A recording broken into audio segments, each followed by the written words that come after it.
Jumpa kembali Dogma Hukum dengan tema pertanggungjawaban lembaga polling. Ya. Jadi akhir ini saya kira menjadi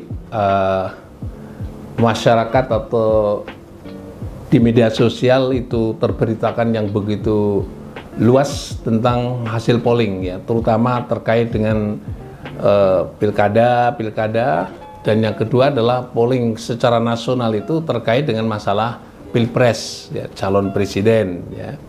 Ya, masalah polling ini menjadi penting buat saya. Saya melakukan kajian sejak periode-periode sebelumnya yang terkait dengan masalah polling ini. Saya mendeteksi ada dugaan-dugaan terjadinya namanya manipulasi polling, ya. Jadi mungkin hasilnya itu dimanipulasi sedemikian rupa sehingga hasil polling itu sesuai dengan pesanan dari lembaga-lembaga yang membayar untuk melakukan polling, ya. Ini hasil kajian, ya. Jadi saya lihatnya kok ini berbeda, misalnya dalam suatu bulan yang sama di polling, ada polling itu ternyata pemoroleh polling yang terbesar itu beda-beda satu dengan yang lain dan jumlahnya signifikan. Tapi kalau kita berdasarkan teori metodologi terkait dengan masalah polling itu, asalkan sampelnya itu jelas dan pasti dan mengikuti kaidah-kaidah sampling yang ilmiah begitu, saya yakin dugaan saya itu pemenangnya tetap sama tapi jumlahnya berbeda, persentasenya berbeda. Kalau persentase yang berbeda bisa kita terima lah itu, derajat pemenangnya itu bisa kita terima. Tapi kalau misalnya pemenangnya berbeda dalam satu waktu yang sama, mungkin dengan metode yang bagaimana sehingga itu menjadi berbeda, ya. Nah, perbedaan kadang-kadang sangat signifikan sekali gitu, ya. Nah, oleh sebab itu saya memikirkan sekarang ini adalah bagaimana pertanggungjawaban hukum terkait dengan lembaga polling yang melakukan polling terkait dengan itu, yang dia sesungguhnya melanggar yang disebut kaidah ilmiah di dalam melakukan polling itu. Karena saya menilai, ya, lembaga polling itu harus ilmiah dan objektif, ya. Sehingga hasilnya itu kalau diinformasikan kepada publik adalah informasi yang akurat, benar, dalam arti kata sesuai dengan metodologi pollingnya. Jadi kalau itu pollingnya itu ternyata adalah tidak sesuai dengan standar metodologi polling yang benar begitu, berarti hasilnya juga dapat diragukan atau diragukan hasilnya itu. Nah, yang menjadi masalah adalah ini terkait dengan hak pilih publik, ya. Hak pilih publik itu juga akan memperoleh namanya deskripsi, gambaran kondisi yang faktual yang sesungguhnya seperti apa. Jangan sampai dia akan memperoleh informasi yang dipandang informasi itu nggak benar begitu, ya.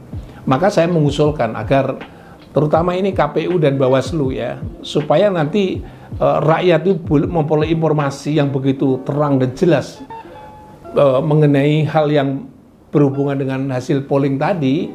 Ya, menurut saya KPU boleh misalnya menyeleksi terhadap lembaga-lembaga polling itu, mungkin bekerja sama dengan lembaga lain yang ilmiah begitu untuk diuji bahwa proses polling yang itu nanti mempengaruhi publik itu, dan publik itu berhak untuk memperoleh informasi yang akurat, ya, sahih dan benar.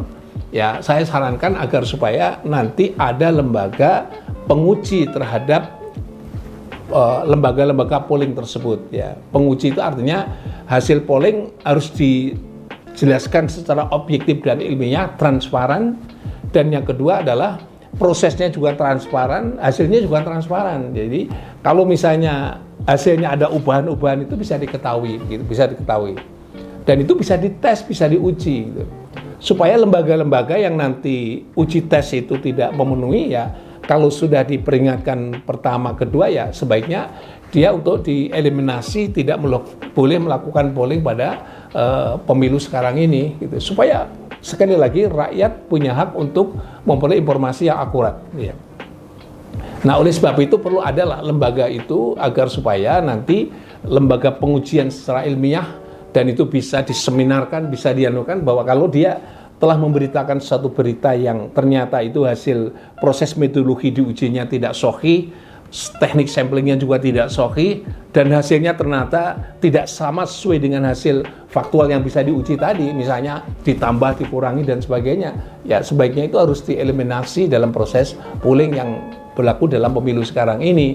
Diserahkan kepada terutama Bawaslu bahwa dia telah bisa mempengaruhi publik, masyarakat tentang masalah hasil polling itu, dan itu mencederai dalam proses pemilihan umum. Ya, pemilihan umum artinya apa?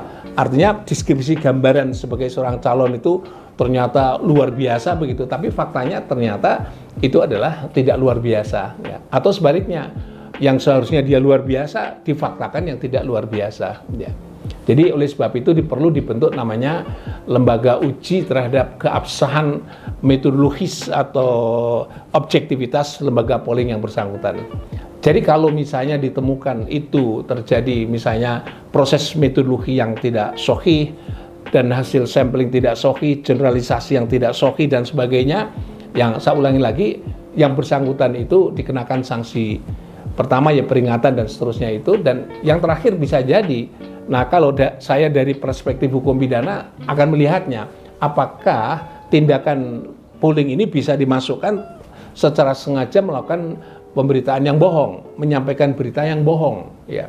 Kalau sekarang namanya pasal 14-15 Undang-Undang Nomor 1 tahun 46. Kalau berdasarkan, ya seorang lagi, berdasarkan praktek yang sekarang itu masuk sebagai penyebaran berita bohong karena apa yang disampaikan tidak sesuai dengan fakta yang sesungguhnya. Kalau itu sebagai berita bohong, makanya dia harus ada pertanggungjawaban hukum pidana. Setidak-tidaknya pasal 14 ya, yang di dalamnya itu mengatur mengenai hal-hal 14 dan 15 ini mengatur hal yang terkait dengan penyampaian berita bohong kepada publik, ya. Nanti bisa bergeser juga kepada Undang-Undang ITE yang terkait dengan penyampaian berita bohong, ya, terutama itu ya pasal 14-15 Undang-Undang Nomor 1 tahun 46, ya. Saya kira itu penting ya, supaya sekali lagi ini hak masyarakat untuk memperoleh informasi yang valid ya dalam konteks ini. Yang berikutnya, saya khawatir juga hasil analisis saya terkait lembaga polling ini itu nanti bisa batu loncatan untuk ke oknum-oknum yang ingin namanya adalah oknum-oknum yang ingin mengubah suaranya itu berdasarkan hasil polling, ya. Misalnya hasil pollingnya nanti kalau sudah, terutama pengawasan yang paling ketat itu nanti dari KPU dan Bawaslu itu adalah pada saat dia edisi terakhir namanya polling yang itu dikenal dengan hitungan cepat, ya. Nah, hitungan cepat ini yang jadi masalah, orang lebih pertama itu informasi yang diambil, saya melihatnya di masyarakat itu akan hitungan cepat itu. Jadi hitungan cepat itu sampai seberapa?